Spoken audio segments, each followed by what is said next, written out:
Today is September 25th, 2025. This is Read Through the Bible. Hi, everyone. And we're reading the Gospel of John. Yesterday we started chapter 13, which starts the private ministry of Jesus. The public ministry of Jesus, John chapters 1 through 12. And now in chapter 13 through 17 is really the private ministry of Jesus. Jesus speaking with his disciples. It's often called the Upper Room Discourse. And I know you're looking at the pictures. Yeah, the picture's super hard, 14, 15, 16, 17. Right, because the pictures, which you can 14 through 17 all together. Yeah, and so you can get those pictures on the link in our show notes, but it's really hard because, like we talked about this yesterday, Jesus kind of meanders in these chapters, doesn't have clear, organized thoughts. Has the same things over and over again, so to try to summarize is really difficult. I mean, it has an image of a vine and a heart for love and a dove for the Holy Spirit and these little things that look like little eggs, but I think they're the disciples' heads. Yes. 11 of them. 11 of them, yep. Yeah. Okay, so we are going to go, the last sentence of chapter 14 says, "Rise, let us go from here." Mm-hmm. So now they're walking out of the upper room, probably. And he shares the last of the I am statements in the Gospel of John. And they could even be walking by a vineyard. Very well, could have been. Mm-hmm. And I preached on this on Sunday, a few days ago. Mm-hmm. "I am the true vine, and my Father is the vine dresser. Every branch in me that does not bear fruit, he takes away, and every branch that does bear fruit, he prunes, that it may bear more fruit. Already you are clean because of the word that I have spoken to you. Abide in me, and I in you, as the branch cannot bear fruit by itself unless it abides in the vine. Neither can you unless you abide in me.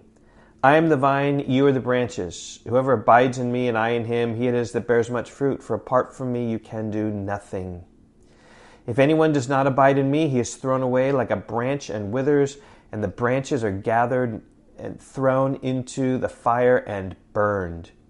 If you abide in me and my words abide in you, ask whatever you wish, and it will be done for you. By this the Father is glorified, that you bear much fruit, and so prove to be my disciples. As the Father has loved me, so I have loved you. Abide in my love. If you keep my commandments, you will abide in my love, just as I have kept my Father's commandments and abide in his love. These things I have spoken to you, that my joy may be in you, and that your joy may be full." Verse 12, "This is my commandment, that you love one another as I have loved you." That's a high calling. It is, yep. Verse 13, "Greater love has no one than this, that someone laid down his life for his friends." Yeah, I'm preaching this on Sunday, just super excited just about the gospel. It's going to be clear here. Jesus laying down his life for his friends. But he's saying this before he has died for them. Kind of interesting timing. Verse 14, "You are my friends, if you do what I command you. No longer do I call you servants, for the servant does not know what his master is doing. But I have called you friends, for all that I have heard from my Father, I have made known to you. You did not choose me, but I chose you, and appointed you that you should go and bear fruit, and that your fruit should abide, so that whatever you ask the Father in my name, he may give it to you. These things I command you, so that you will love one another." "If the world hates you, know that it has hated me before it hated you. If you were of the world would love its own. But because you are not of the world, but I chose you out of the world, therefore the world hates you. Remember the word that I said to you, a servant is not greater than his master. If they persecuted me, they will also persecute you. If they kept my word, they will also keep yours. But all these things they will do to you on account of my name, because they do not know him who sent me. If I had not come and spoken to them, they would not have been guilty of sin. But now they have no excuse for their sin. Whoever hates me hates my Father also. If I had not done among them the works that no one else did, they would not be guilty of sin. But now they have seen and hated both me and my Father. But the word that is written in their law must be fulfilled." Psalm 35, verse 19. "They hated me without a cause." "But when the Helper comes, whom I will send to you from the Father, the Spirit of truth, who proceeds from the Father, he will bear witness about me. And you also will bear witness, because you have been with me from the beginning. Okay, so there's chapter 15. I'm the true vine, and just abide in him. You might bear fruit. You're my friends. I've chosen you. They will hate me, hate you. Like real simple sort of things, but a summary here is difficult. Okay, chapter 16.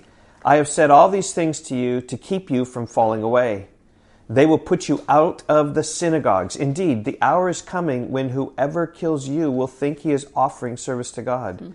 And they will do these things because they have not known the Father nor me. But I have said these things to you, that when their hour comes, you may remember that I told them to you. I did not say these things to you from the beginning because I was with you. But now I am going to him who sent me, and none of you asks me, where are you going? But because I have said these things to you, sorrow has filled your heart. There we get an indication of how they're feeling. Sorrow has filled your heart. Nevertheless, I tell you the truth. It is to your advantage that I go away. For if I did not go away, the Helper will not come to you. But if I go, I will send him to you. That must have been so shocking for them to hear that it's to their advantage that Jesus goes away. But verse 8, when he comes, he will convict the world concerning sin and righteousness and judgment. Concerning sin, because they do not believe in me. Concerning righteousness, because I go to the Father and you will see me no longer. Concerning judgment, because the ruler of this world is judged. I still have many things to say to you, but you cannot bear them now. When the Spirit of truth comes, he will guide you into all truth, for he will not speak on his own authority, but whatever he hears he will speak, and he will declare to you the things that are to come. There's kind of a prophecy and an anticipation of the epistles and the letters and the gospel accounts that these people will write. He will glorify me, for he will take what is mine and declare it to you. All that the Father has is mine, therefore I said that he will take what is mine and declare it to you. Verse 16, a little while, and you will see me no longer. And again a little while, and you will see me. So some of the disciples said to one another, what is this that he says to us? A little while and you will not see me? And again a little while and you will see me? And because I'm going to the Father? Like, what is he talking about? Verse 18, so they were saying, what does he mean by a little while? We do not know what he is talking about. Jesus knew that they wanted to ask him, so he said to them, is this what you are asking yourselves? What I mean by saying a little while and you will not see me, and again a little while and you will see me? Truly, truly, I say to you, you will weep and lament, but the world will rejoice. You will be sorrowful, but your sorrow will turn into joy. When a woman is giving birth, she has sorrow because her hour has come. But when she has delivered the baby, she no longer remembers the anguish for joy that a human being has been born into the world. And that's just very true. I remember when our daughter had her last baby. Caleb, her husband, captured a picture right after the birth, and she just had such the biggest smile and like relieved. Labor was done, and she forgot all that work and all that pain. It's sort of what it'll be when Jesus comes back. It's going to be like that the moment after a baby is born. Right. Though it says she no longer remembers the anguish. There's varying degrees of that. You don't remember it in all its detail, but you remember it. But anyway, verse 22. So also you have sorrow now, but I will see you again, and your hearts will rejoice, and no one will take your joy from you. And in that day you will ask nothing of me. Truly, truly, I say to you, whatever you ask of the Father in my name, he will give it to you. Until now you have asked nothing in my name. Ask and you will receive, that your joy may be full. I have said these things to you in figures of speech. The hour is coming when I will no longer speak to you in figures of speech, but will tell you plainly about the Father. Now this is super helpful because, as I've said, John 13 through 17 is difficult because he kind of meanders around, and here he's talking about it is some things that are confusing, this figure of speech, but he's going to tell plainly. And in that day I will ask in my name, and I do not say to you that I will ask the Father on your behalf, for the Father himself loves you, because you have loved me and have believed that I came from God. I came from the Father and have come into the world, and now I am leaving the world and going to the Father.